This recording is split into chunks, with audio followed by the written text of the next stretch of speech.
The priest explained that the purpose behind their actions was to confirm the truth. He pointed out that when evil pagans create voodoo dolls, they often insert rice and animal bones into the dolls' stomachs, so they were simply checking to see if similar things were hidden inside the teddy bear. Marshall, though she understood their reasoning, was still angry. She also felt suspicious, and with the same logic, she wondered if the priest's stomach should be opened for inspection too. The priest was taken aback when he heard what the teddy bear said. He didn't like the way the teddy bear was lying on the Bible, feeling sure that the bear itself was evil. Marshall's anger only deepened, especially because the priest had torn pages from the Bible earlier. Meanwhile, Tamex was trying to sew the teddy bear's stomach back together, but due to his movements, it was difficult for him to do so properly. The teddy bear slapped Tamex's hands when he touched the bottom of the doll, which seemed to amuse the priest, who joked that it must be Tamex's habit to touch bottoms. Tamex, clearly embarrassed, told Cecilian to shut up.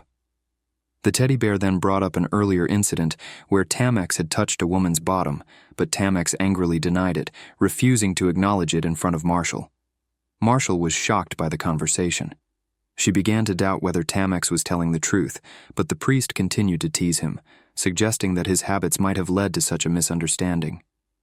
Again, Tamex asked the priest to be quiet. He continued to deny ever touching anyone's bottom, even when it had only been the two of them. The priest, now sitting down to reflect, knew that the woman Tamex had supposedly touched was the daughter of Count Lydiance, and he couldn't imagine Tamex doing such a thing. The teddy bear, sensing the tension, nodded in agreement with the priest. The priest was also aware that Marshall rarely attended social events and preferred to stay out of the public eye. He and Tamex knew about the ice wall in the north, and Marshall was often referred to as the Ice Rose by high society, though Marshall seemed to dislike this nickname.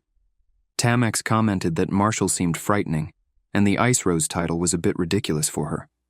The priest agreed, saying that when Marshall looked at him, he felt like he might freeze to death. Marshall, curious, questioned what they meant by her being scary. She wondered if her face looked dull or unremarkable when she was angry. Tamex, however, was careful not to cross her path again. Earlier, he had glared at her as if he might kill her on the spot. Both Tamex and the priest noticed something and asked the teddy bear about the expression on Marshall's face. Marshall flinched, not understanding how long they had been staring at her. Tamex explained that whenever they spoke about something unpleasant involving her, she ended up looking like a dog needing to relieve itself. Marshall, furious, retorted that she wasn't a dog but a bear and called Tamex a fool. She wasn't happy, considering they had cut her open and nearly burned the teddy bear alive, not exactly something pleasant. Tamex reminded the teddy bear that she was a bear, not a person, and assured her that he had fixed her. Marshall, impressed by the neatness of his stitching, asked him about his skills. Both Tamex and the priest were caught off guard, unsure how to respond. The teddy bear felt something solid inside and thought it might be cotton, but she quickly realized it wasn't. She suspected it could be a sacred object, and she noticed that Tamex's necklace was missing. The priest explained that they had done this for the teddy bear's sake, inserting the sacred object inside her to confirm that she wasn't a demon. Marshall was furious with the priest for involving a sacred object, accusing him of being impure and corrupted. She suggested that the priest should be the one to have a sacred object inserted into him, not the teddy bear. The priest then tried to calm the situation, telling the teddy bear that it was Tamex's plan, not his own, and apologized on Tamex's behalf. However, the teddy bear was still angry because the priest had wanted to burn her alive. In an attempt to smooth things over, the priest pulled out some cookies from his pocket, unaware that the teddy bear, being a doll, couldn't eat them. He wasn't offering them to her, though. Instead, he was referring to the rope that had been used to tie the bear. The teddy bear, irritated, pointed out that she hated the color red, even though the rope was more of a pinkish hue. She still thought it had some red in it. Later, as they prepared for bed, Marshall asked Tamex why he waited for the bear to fall asleep before he went to bed himself, wondering if he wasn't tired. Tamex, brushing off her question, told her not to talk nonsense and go to sleep. But Marshall wasn't sleepy, and Tamex figured the bear wanted him to tell a story. Marshall then asked Tamex about his past, specifically about his sister. She found her name, Bella, to be beautiful. Tamex spoke fondly of her, describing Bella as a good child. Tamex reflected on his younger sister Belle, who, despite being 6 years younger than him, had always been exceptionally bright and mature. He vividly remembered how she used to play with him. Belle, in her kindness, once offered tea to Tamex, Sir Bael, and Count Serial, showing the grace of someone far beyond her years. Tamex spoke about how Belle had been born with a birthmark in the shape of a star, a mark that was seen as a symbol of divinity and earned her the title of saintess by the central temple. However, Tamex and his mother had never wanted Belle to take on this responsibility. When Tamex voiced his concerns, his father sternly rebuked him, telling him not to raise his voice. The decision had already been made, and since Tamex was still a child, it was not for him to question the adults. His father instructed him to focus on his studies and mind his own business. Tamex had no choice but to obey, but he was deeply troubled. He couldn't understand how they could send a 4-year-old girl to the temple, where she would have to live under strict conditions, away from her family. Saintesses were revered figures, born on special days or in miraculous places, and they spent their childhood years being educated at the temple. However, their lives were far from free. They were treated as symbols of nobility and divinity, but they lived under many restrictions. Belle, as a saintess, couldn't speak freely, interact with just anyone, or even choose her own food. She was not allowed to have the same liberties as other children and had to endure a life of solitude and control. Tamex remembered how Belle would always smile brightly whenever she returned home, even though she spent most of her time at the temple from the age of 5 onward. Despite the hardships she faced, Belle would always greet them with a cheerful demeanor, giving the impression that she could bear anything. Tamex had hoped that once Belle reached adulthood, she would finally be free to live as she wished. But then, tragedy struck, and Belle was taken from them too soon. Tamex regretted not doing more to protect her, to prevent the power that had sent her to the temple in the first place. Marshall, listening to Tamex's story, pointed out that none of the saintesses he had encountered had ever seemed happy. He also noted that Tamex's father, who was the emperor's half-brother, was in a powerful position, so sending his only daughter to the temple and his son to the battlefield was unusual. He wondered why Tamex's father had been so driven by his own ambitions. Tamex then recalled the day he left for the battlefield, when Belle had entrusted Marshall to him, asking him to protect Tamex from harm. Marshall had kept his promise, and Tamex had returned unharmed. But now, Tamex couldn't help but wonder if things would have been different if Marshall had stayed with Belle instead. Perhaps, he thought, Belle might have survived if Marshall had been there with her.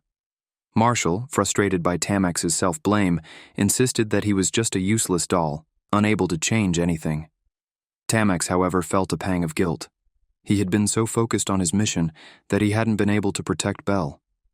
Despite the pain in Tamex's past, Marshall offered a sense of comfort, saying that at least now he could protect Tamex from curses and devils since he was equipped with a sacred object. Tamex remained suspicious about Marshall's true identity, but Marshall seemed to misunderstand Tamex's concern, reacting with surprise when Tamex expressed his doubts. Tamex, still wary, warned Marshall to act like an ordinary doll when they were not around in case they were caught. Marshall argued that no one would believe a doll could be alive and moving, but Tamex insisted that he comply for now, promising that Marshall could do whatever he wanted once they returned home.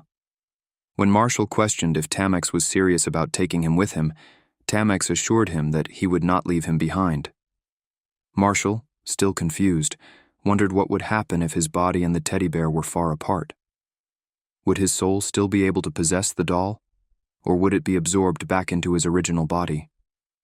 Tamex, apparently unaware of Marshall's concerns, told him that it was late and they should both get some rest.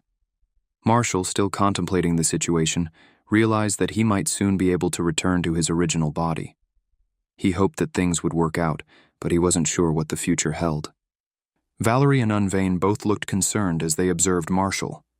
Unvain was puzzled, wondering if Marshall had eaten something unusual, as her behavior seemed off. Marshall flinched slightly at Unvain's concerned expression, but quickly regained composure, forcing her face back to its usual calmness. She seemed to want something from both of them, an honest answer to a question that had been bothering her. Did she look frightening to them? Both Unvain and Valerie were shocked by the question. Unvain immediately asked who had said such a thing to her. Valerie, on the other hand, cautioned that it wasn't appropriate for anyone to say such things to a woman. Marshall, however, reassured them that no one had said anything like that to her. It was simply a random thought. Although Marshall was blunt in her manner, she explained that she didn't need to meet anyone else's standards, especially not since she belonged to the Lydians family, one of the most respected noble families. Valerie seemed to take this in and, with some curiosity, asked about who Marshall had been talking to and whether they had said anything about liking her. Brandon, who had been listening in, looked confused, not understanding who would like Marshall. Unvain, a handsome knight and the princess's royal guard, was the one who caught his attention. At the mention of the barbarian comment, Brandon slammed his hand on the table in frustration. He didn't like the idea of Marshall marrying a barbarian. Marshall, visibly annoyed, responded sharply, calling out Brandon for his inappropriate labeling. Brandon explained that his concern wasn't about Marshall's feelings, but rather about her potentially being sent to live in the cold, harsh northern lands if she married a man from there. He also mentioned that many of his friends had asked to meet Marshall, though Marshall suspected they were likely just his gambling buddies. Valerie, however, rejected Brandon's reasoning, suspecting that none of his friends were as handsome as Sir Unvain. Brandon, frustrated, argued that he was looking for more than just looks. Marshall interjected to put an end to their argument, stating clearly that Sir Unvain was not a barbarian, but someone from the north. He reminded them of the truce in place, which forbade calling northern people barbarians. Valerie, somewhat surprised, took Unvain's side, as Marshall had suggested, which left Brandon in shock. But Marshall went further to explain that Unvain's behavior toward Valerie was what made her uncomfortable. She also pointed out that Sir Unvain clearly liked Valerie. Valerie, startled, had not noticed this herself, but Marshall had observed that Unvain had enjoyed their conversation because he was interested in supporting his advances toward Valerie. Brandon, visibly upset, was still not ready to accept that Unvain might marry his sister. Valerie countered that Brandon had no right to make such decisions about her life. She was her own person, and not owned by him. However, Brandon insisted that if Unvain wanted to marry Valerie, he would have to defeat him first. The group made it clear to Brandon that Sir Unvain was the princess's bodyguard, and he was not someone to be challenged in such a manner. This frustrated Brandon even more, who felt his sister's responses were not serious enough. As the tension grew, Marshall noticed something on Valerie's neck, a small sting mark that seemed to be from a burn, likely from the earlier encounter with the teddy bear. Valerie hadn't felt the pain before, but now, even as a doll, the burn was beginning to hurt her. Before anything more could be said, a priest suddenly arrived, catching Marshall off guard. The priest, noticing her intense gaze at the servants, accused her of eyeing the male servants inappropriately. Marshall was taken aback but quickly turned the tables, reminding the priest that he had seen him ripping the Bible and threatening to tell the chief priest about it. The priest, confused, didn't understand the connection between the Bible and the accusation of looking at the servants. Marshall, equally shocked, questioned the priest's actions and his true role as a priest. The priest continued his harassment, accusing Marshall of making the servants uncomfortable. He even went so far as to call the servants into the room while they were working, which only made Marshall more furious. She retorted sharply, explaining that she had seen a dead rat in the corner and had been waiting for someone free to handle it, since everyone else was busy. She made it clear that she hadn't had the courage to touch it herself, but expected someone else to take care of it for her. The priest, caught off guard, was stunned that Marshall seemed to care about something. Marshall, however, remained unfazed. She explained that she had been looking for someone who wasn't busy, someone who wasn't rushing around or carrying anything, someone who wasn't angry or uncomfortable. The priest, ignoring the sarcastic tone, grabbed her hand suddenly, asking if she had burned herself. Marshall, slightly flustered, confirmed that she had, a little. The priest continued, asking where the burn had occurred, since it seemed like such a painful spot. Marshall, still trying to distance herself from the uncomfortable situation, merely said, "Yes, a little." The priest, probing further, asked if she truly hated conversing with him. Marshall, unamused, replied, "Yes, a little." When the priest asked if she was hiding something, Marshall firmly responded, "I am not. Now please let me go." Just as she said this, Marshall's foot slipped, and she stumbled, nearly falling to the ground. The scene was filled with tension, and Marshall, still flustered by the priest's relentless questioning, found herself wondering why he was so insistent on pressing her. As she teetered on the brink of falling, she realized how deep the discomfort of the situation had become. Just as Marshall was about to fall, Sir Unvain appeared and caught her before she hit the ground. He was visibly angry, but Marshall, feeling a bit shy about the position Unvain was holding her in, asked him to put her down. She reassured everyone that she wasn't hurt, though the priest was closely watching everything unfold. Unvain believed the situation was related to their earlier argument, but the priest dismissed it, insisting that it was a matter of the past, and that they were now discussing something else. The priest's disrespectful tone only further angered Unvain, who, in turn, was ready to retaliate in the same manner. Marshall, stunned by Unvain's reaction, felt as if she were seeing him in a new light, his anger making the atmosphere tense and uncomfortable. The situation quickly escalated, and Marshall, wanting to stop things from getting worse, overheard some of the maids gossiping about Unvain and the priest. They speculated about who Unvain was and wondered if the red-haired girl was the cause of the conflict. Marshall, scared of the growing tension and the judgment she feared, began to back away, fearing that people might start labeling her as an illegitimate child of the Lydians family with no manners. She turned and started walking away, her mind racing. Both the priest and Unvain were confused by her sudden change in behavior, and when they called out to her, she panicked and ran, leaving them questioning what had just happened. Before they could follow her, a voice called out to Unvain, stopping all three of them. It was Princess Sashay, who had been looking for Unvain. When she saw Marshall, she was curious about why she was standing there with the priest.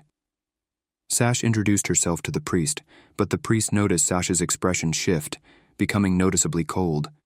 Sash had been calling for Unvain, but when he didn't respond, she thought he must have been busy. The priest, noticing this too, wondered why Unvain hadn't heard Sashay, though it seemed he wasn't busy at all. Sashay politely suggested they have tea together, but Unvain, seeming to have other matters to attend to, politely declined, apologizing. Sashay, however, wasn't offended and instead invited him to meet her in her room after his work. Marshall and the priest both recognized that Sashay's words didn't sound like a genuine apology, and after Sashay left, Marshall was about to speak but hesitated when she saw Sashay's cold expression. Marshall wondered why Sashay seemed to despise her. Unvain, concerned for Marshall's well-being, asked if she was all right, sensing that she was upset. Marshall, feeling unjustly hated for no reason, started blaming herself for even stepping out for a stroll. She told both of them not to argue on her behalf, as it pained her to hear them do so. The priest, noticing her reaction, speculated that she might have read that line somewhere. Marshall, a little embarrassed, admitted that she had indeed read it in a romance novel. Unvain, agreeing with her, reassured Marshall that he wasn't going to argue anymore. Marshall, relieved but still flustered, quickly clarified that she wasn't trying to stop the argument. It didn't bother her. She simply didn't want to be involved in their conflict and wished they would argue somewhere else away from her. They asked where she was going, but she didn't answer and ran off, determined to avoid becoming part of anyone's gossip. All she wanted was a quiet, simple life. However, in her haste, Marshall accidentally collided with someone, causing him to fall to the ground. She was left wondering how she had ended up in such a situation, feeling even more out of place than before. Marshall found herself in an unfortunate situation. After dealing with the priest and the princess earlier that day, she now had to attend a party, which was the last thing she wanted to do. All she had wanted was a peaceful meal, so she decided to find somewhere quiet in the sprawling palace. However, her peace was quickly interrupted when a man approached her from behind. The man greeted her with a mocking tone, calling her Miss Lydians and teasing her for hiding like a mouse.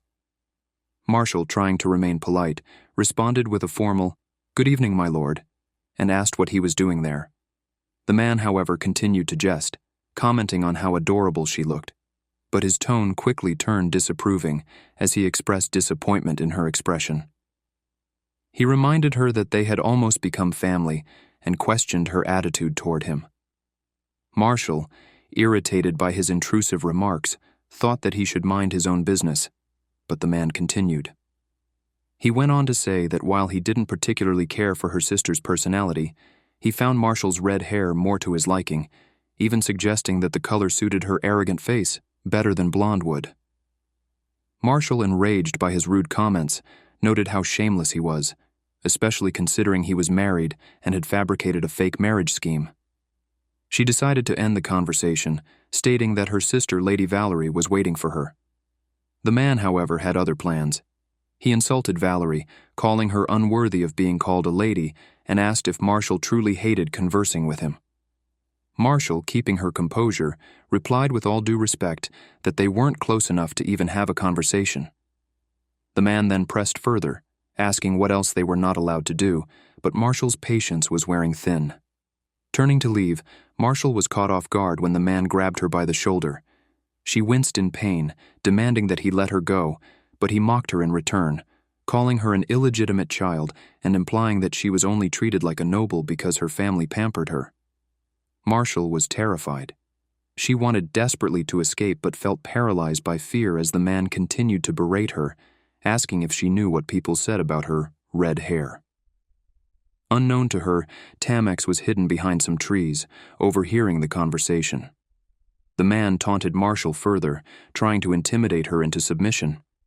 Marshall, shocked by his cruelty and bad attitude, wondered what she should do. The man, sensing her fear, feigned regret for his behavior, but Marshall could tell it was a manipulation. He suggested they go somewhere private, but she quickly tried to leave, claiming she had to go. The man, still taunting, revealed that Valerie was no longer his betrothed and tried to provoke Marshall by making disparaging remarks about her sister. He complained about how both Valerie and Marshall were arrogant women who played hard to get. He went on to insult Valerie, calling her a flirt, and implying that women should obey their men, accusing Valerie of behaving like a prostitute for not being submissive. This was too much for Marshall to bear. Angrily, she retorted with a sharp, "What did you just say?" before slapping him with the plate she was holding. The man collapsed to the ground, unmoving. Marshall was horrified, fearing that she had killed him with the blow. She began to panic, blaming herself for the situation. Frantically, she started dragging his body by the legs, considering whether to take him to the Imperial Guard or a physician, but she was scared of what would happen if people saw her. She imagined they would call her an illegitimate child, a disgrace to her family.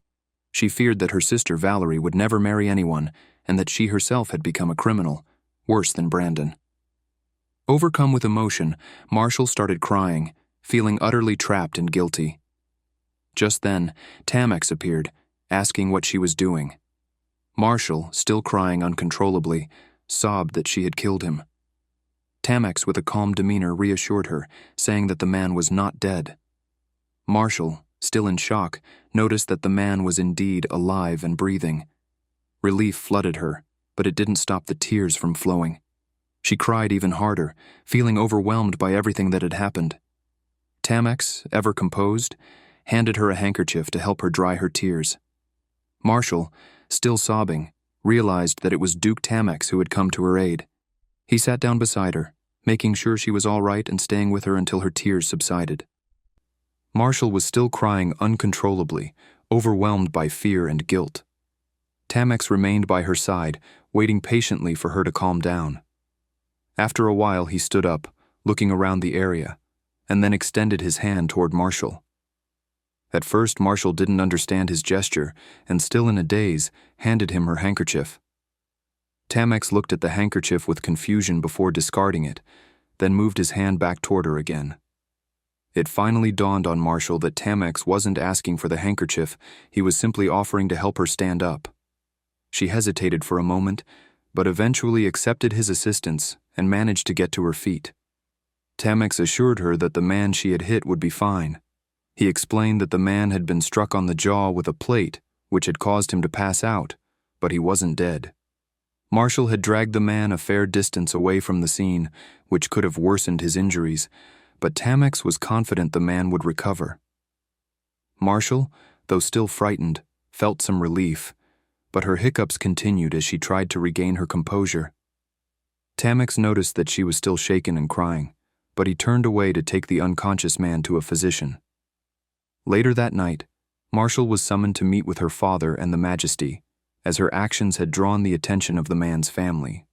The man's father, the Marquis Baron, was furious and demanded an explanation for Marshall's behavior.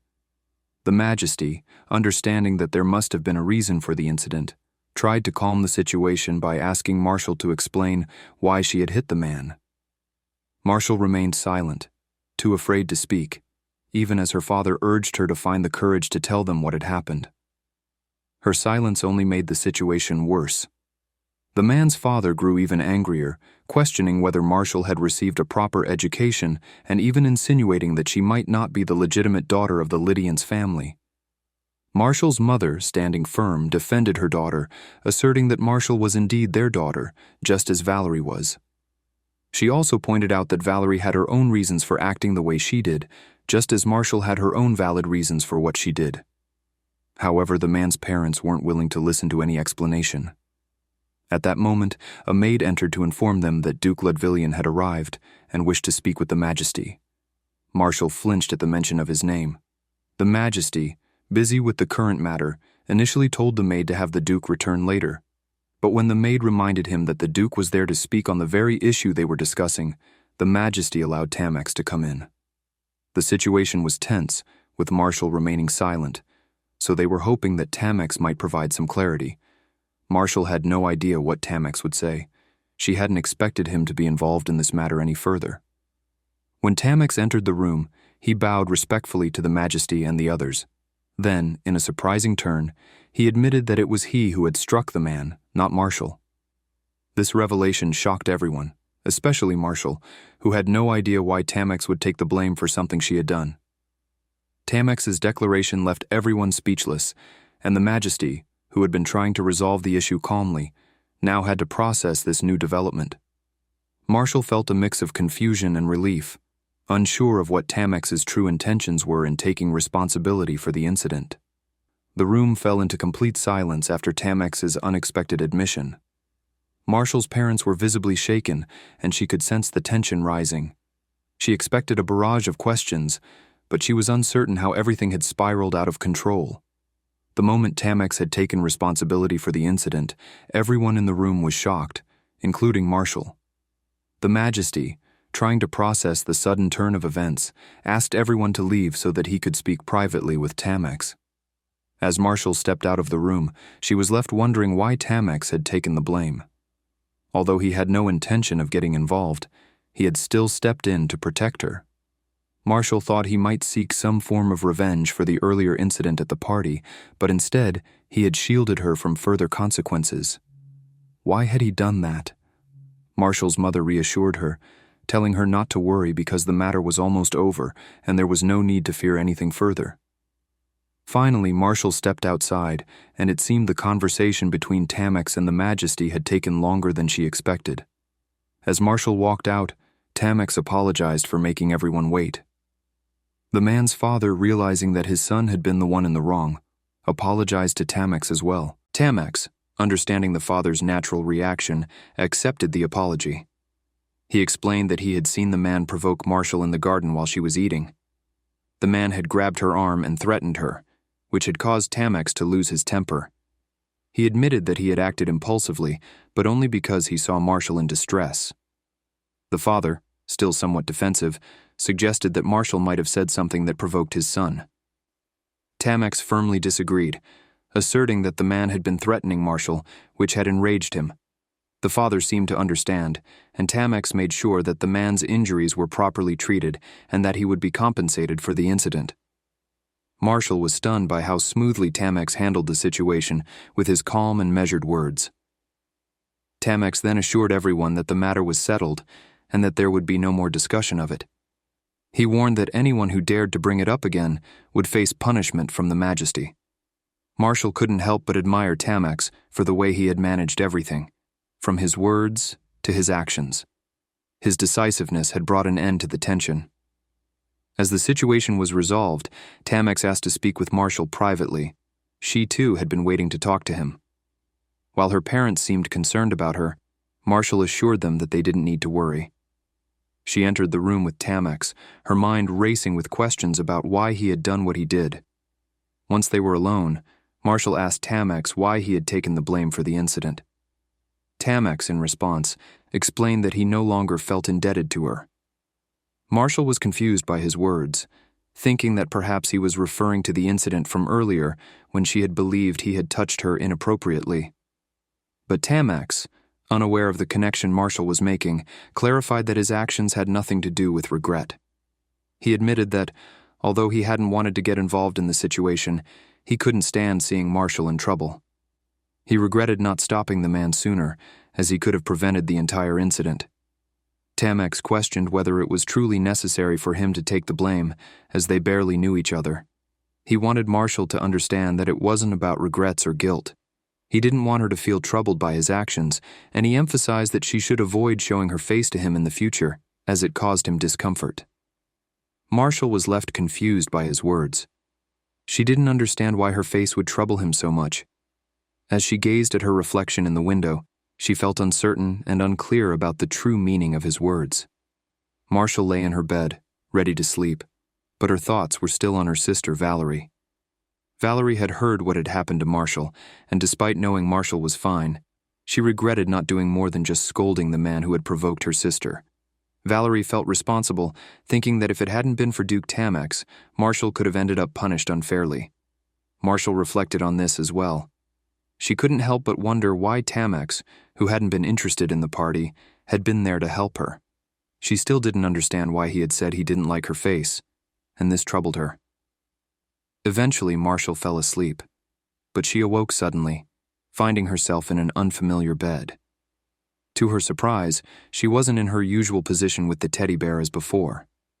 The teddy bear lay beside her, but it didn't seem to be absorbing her soul, and she was no longer worried about being mistaken for a demon. It felt as though she had been freed from its hold. She realized she was now in Duke Tamex's room. Marshall was perplexed by how she had ended up there. It wasn't long since she had been possessing the teddy bear, but Tamex had become accustomed to talking to it. She worried that if the teddy bear remained inactive for too long, Tamex might start to suspect something was wrong. She'd never expected him to care so much for a doll, and she didn't understand why he treated it so kindly when he had thrown it away before. Tamex, unaware of what was truly happening, seemed to believe the teddy bear was real, as if it was just sleeping.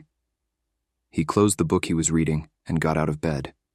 He moved to the cupboard, retrieved a ribbon with the Empire's insignia, and returned to the bed, holding the teddy bear. Marshall understood that he was going to tie the ribbon around the teddy bear, and a part of her was anxious about it. She wondered whether anyone else would see this and think that Tamex had lost his mind. He had been treating the teddy bear with surprising care, even though he had discarded it previously. Tamex carefully tied the ribbon around the teddy bear, and Marshall couldn't help but notice how the blue ribbon suited the green fabric of the bear.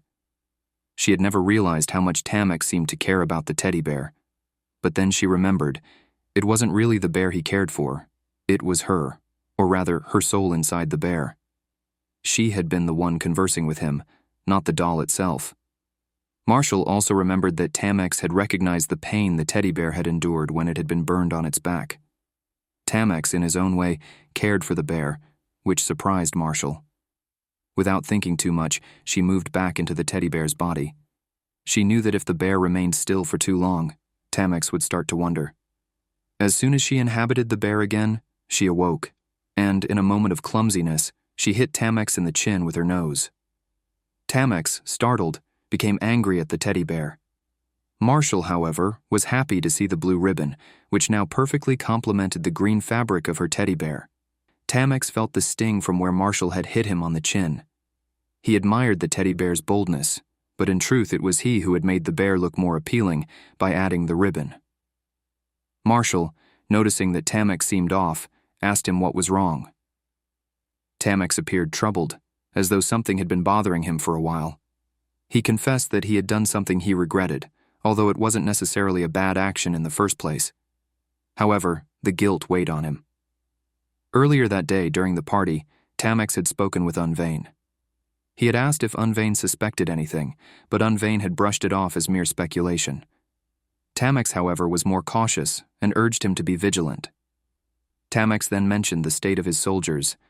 He wondered if any deserters might have slipped away. Unvain informed him that a considerable number of soldiers had left since they had crossed into the empire, and since the imperial capital was the heart of the empire, full of nobles, it seemed unlikely that anyone would notice anything amiss. Unvain understood what Tamex was suggesting, but he didn't want Tamex to jump to conclusions without proper evidence.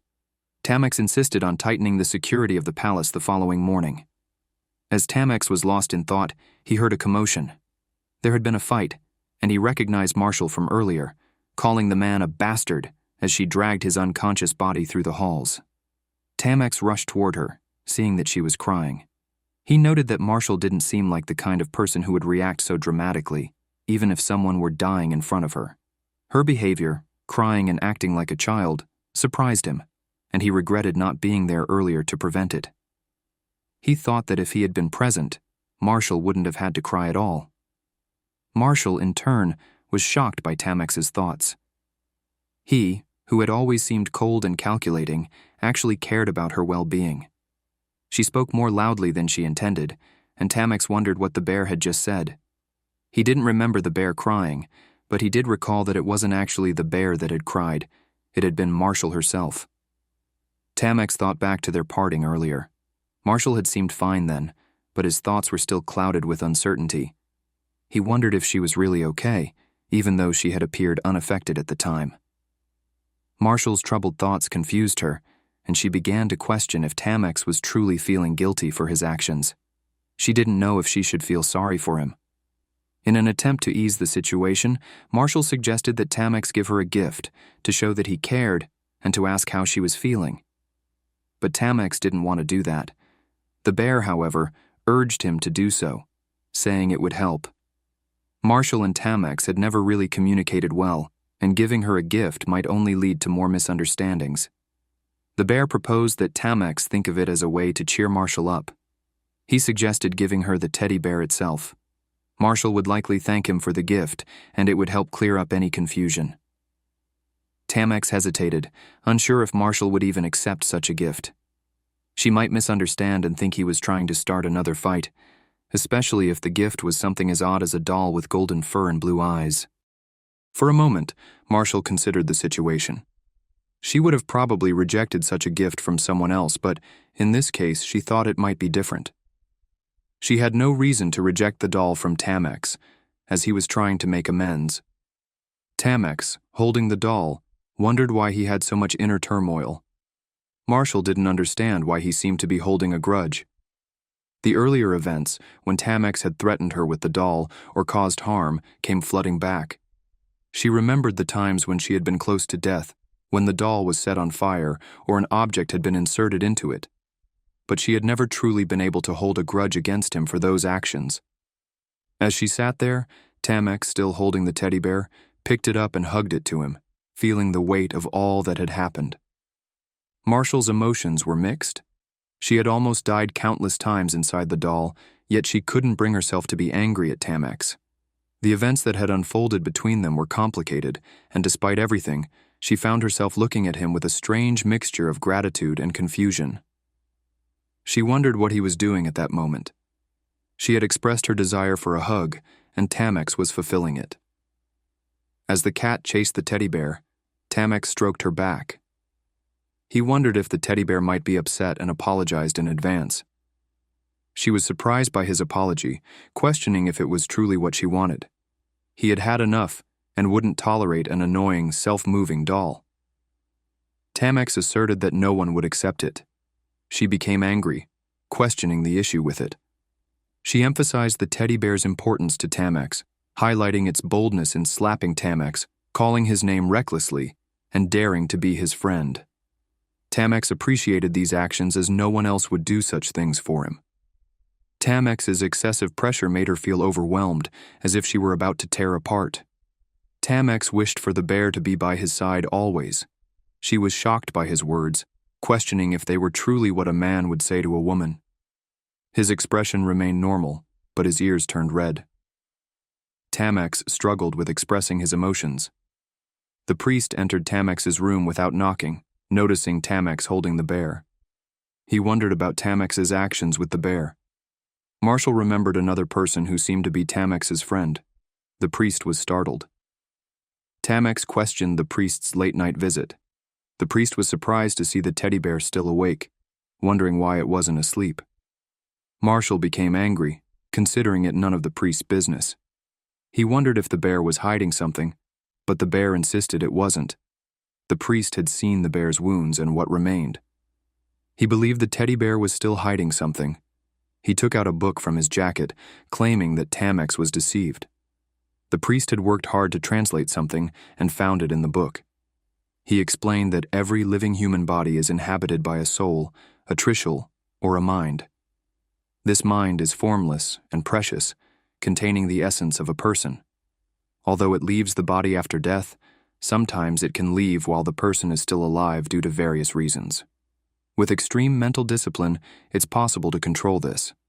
Unlike a dead soul, it's connected to the body and filled with life energy, unaffected by exorcism rituals or holy powers. The teddy bear rushed to read the text, finding a full book about its situation. Tamex remained confused about its relevance to the teddy bear. The priest revealed that the teddy bear was actually a person. He questioned Tamex's thoughts about having a normal doll for 10 years and then suddenly seeing it come to life after stepping into the palace. Tamex acknowledged the strangeness of a doll speaking and moving on its own. The priest explained that the doll remained normal during the day but came to life after parties. Tamex expressed doubt, suggesting that it was difficult to remain conscious after recently coming to life. The priest dismissed this, stating that the bear shared the same burn scars as a woman, Marshall Lydiance's daughter. Tamex questioned this woman. The priest confirmed it, naming Marshall Lydiance. Marshall protested, calling it absurd and claiming that getting burn scars from curling hair with an iron rod was normal. The priest insisted, asking if Marshall still wanted to deny it. Marshall stubbornly declared that he was a bear, and always would be. The priest threatened to set the bear's nose on fire to confirm its truth. Marshall pleaded against it. Tamex intervened, asking the priest to stop. The priest questioned Tamex's siding with the bear.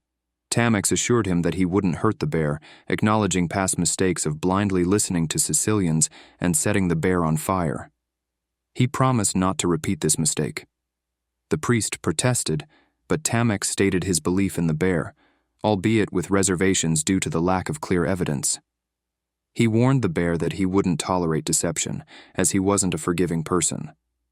The bear realized its predicament, knowing it needed to leave that place the following day.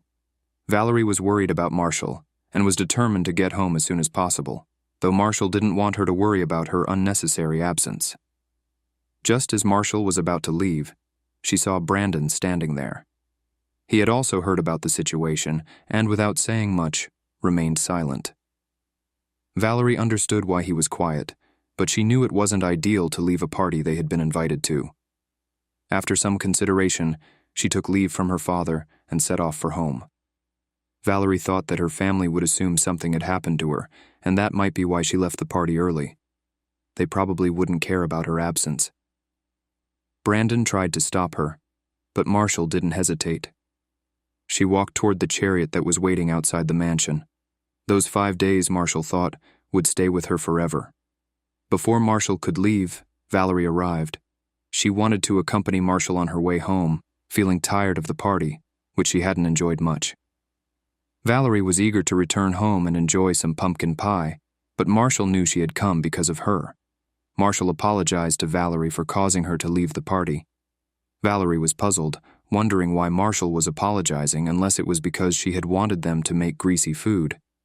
Valerie even wondered if she should apologize instead, recalling that the man at the party had taken his anger out on Marshall. Valerie regretted not going with him and hitting him harder, and she thought that if Duke Tamex hadn't appeared, the situation could have escalated into something much worse. Valerie thought that Marshall had been trying to protect Duke by claiming she had hit the man with a plate, when, in truth, she could have simply said she pushed him, and he fainted.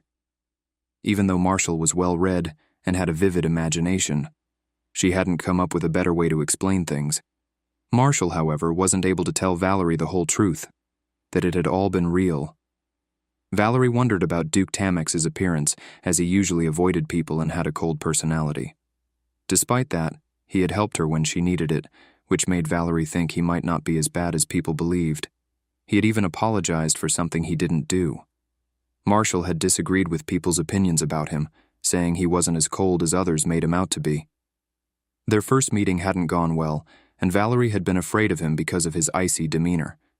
But after their misunderstandings were cleared, Valerie came to understand him better. Tamex had been gentle with the teddy bear, and she still hadn't thanked him. She didn't want to, though, because he was the reason she was now heading home. Valerie's thoughts began to drift, and Marshall noticed, asking her if she liked Duke. Valerie thought about him for a moment. It wasn't that she liked him, but she had been thinking about him. That was all. Suddenly, the wheels of the chariot jolted, and Marshall jumped into Valerie's lap. Valerie wondered what had happened, but before she could process it, she heard a voice, declaring that this was a noble lady's chariot. A hand then reached out, trying to grab them. Marshall, in a swift motion, pushed Valerie away from the hand. It was a group of bandits right in front of the palace. The door to the chariot opened, and a man greeted them, wishing them a good day and advising them not to avoid him. A bandit suddenly entered the chariot and grabbed Marshall's hand, pulling both her and Valerie out of it. Marshall was confused about how the bandits had appeared so suddenly. Valerie, seeing the situation escalating, offered them as much money as they wanted, hoping to avoid further trouble. The mention of money made the bandits happy, but Marshall had a bad feeling about what was about to happen. She warned them not to lay a finger on Valerie, but one of the bandits quickly grabbed her sister, telling her to be quiet and not move. Marshall, desperate to protect Valerie, bit the bandit's hand in an attempt to break free. However, instead of releasing her, the bandit hit her hard. The blow made Marshall dizzy, and she soon lost consciousness, collapsing into darkness. Valerie was left standing there, terrified and alone. When Marshall finally woke up, she found herself lying on the ground with no one around. She looked around frantically, trying to figure out what had happened, but she had no idea where they had gone or what to do next. Panicked, she ran toward the palace, hoping to find help. As she entered the palace, she remembered the feeling of being a soul at that moment.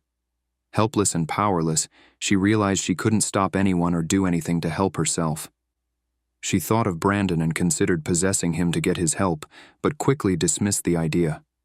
She feared her father wouldn't believe her, and even if he did, the soldiers would still need the king's orders to act. Her thoughts then turned to Duke Tamex. If she could possess him, she believed it would be possible to command the soldiers to find Valerie. She desperately wanted to keep everything hidden and avoid revealing the full truth, but her need for help from Tamex was overwhelming. She was sure that he was the only one who could help her in this moment of crisis.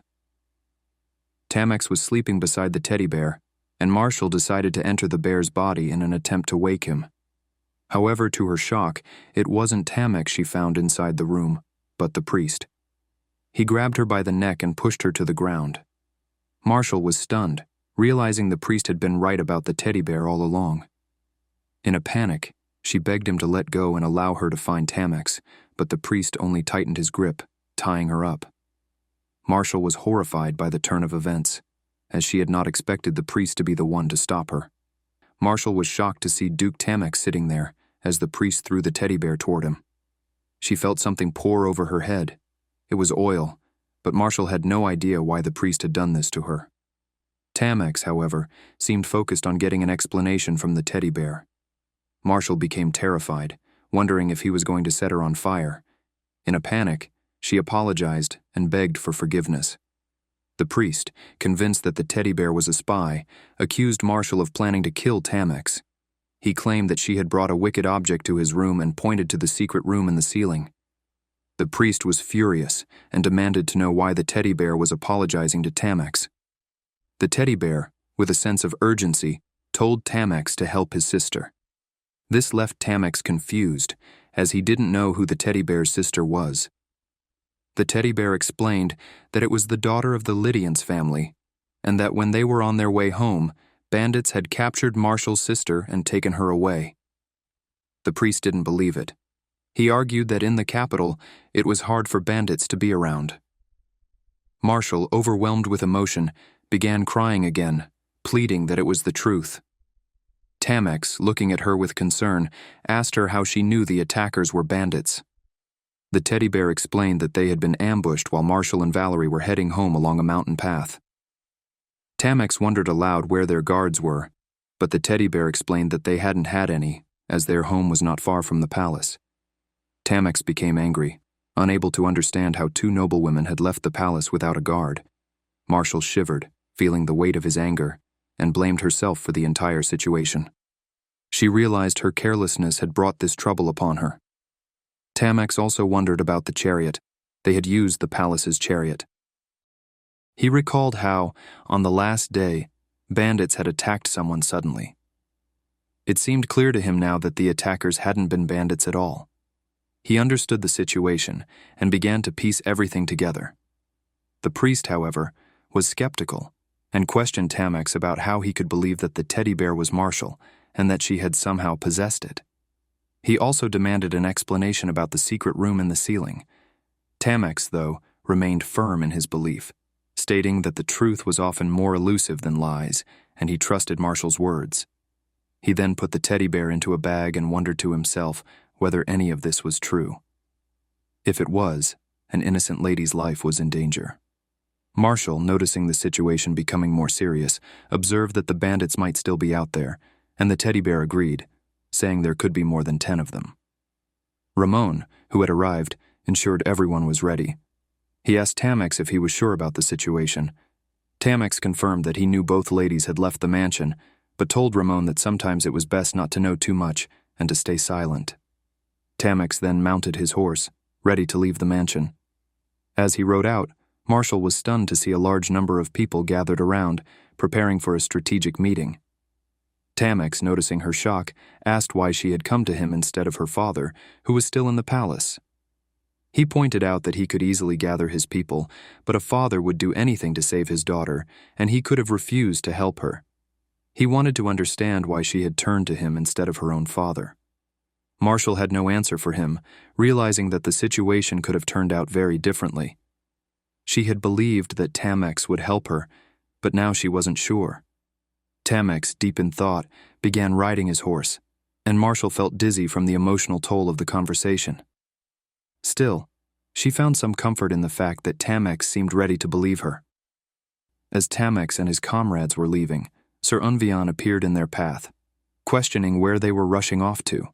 Sir Unvian, a royal guard with the sashes of the king's army, was responsible for overseeing all movements and activities in the area. Roman, frustrated by Sir Unvian's tone, called him a barbarian, but Tamex quickly told Roman to stop. Tamex had expected Unvian to show up, and he knew that the royal guard could be of help. So he asked Unvian to come along with them. Marshall, confused by Tamex's decision, didn't understand why he would want Unvian's help. But they all headed toward the southern gate. With that, they left the area, the carriage in ruins behind them. They fled on horseback, and there were bloodstains on the ground. The blood didn't seem to be from a simple cut or stab wound. It looked like the aftermath of a struggle, which they all understood. They initially thought the blood could belong to a horseman, but Tamex wasn't sure. Marshall, on the other hand, knew that the blood was hers. Unvian, arriving at the scene, asked what had happened and if the blood had been caused by the bandits. Tamex didn't believe it could be the work of bandits, as their main goal was theft, and they would have taken anything of value. However, the carriage had been destroyed, and the blood was everywhere. Someone had gone to great lengths to cover their tracks.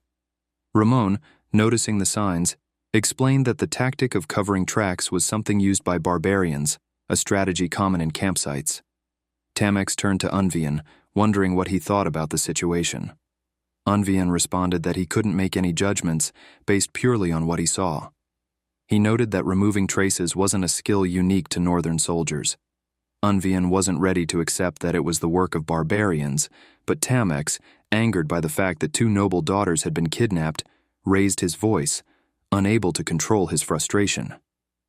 Marshall understood that the kidnappers were not ordinary bandits, but something else entirely. The tension between Tamex and Unvian was escalating, and the situation was growing more chaotic. Unable to find a clear path, Tamex ordered everyone to split up and search for any traces they could find. Finally, Unvian spoke up, saying they wouldn't find any traces if it was indeed the work of Tamex's soldiers.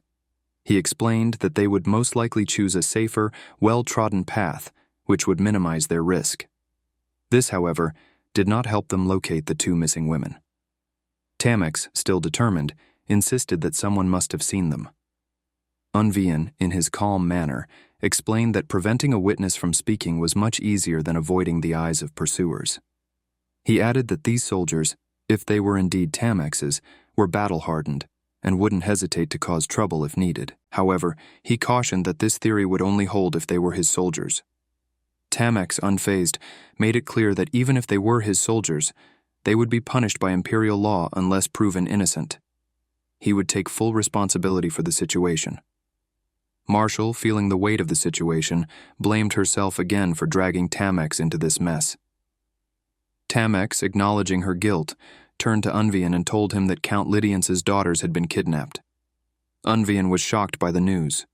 Tamex, in a stern tone, reminded Unvian that the king loved his family dearly, and if things went wrong, those involved would not be safe. Unvian, his mind racing, asked which daughter had been kidnapped.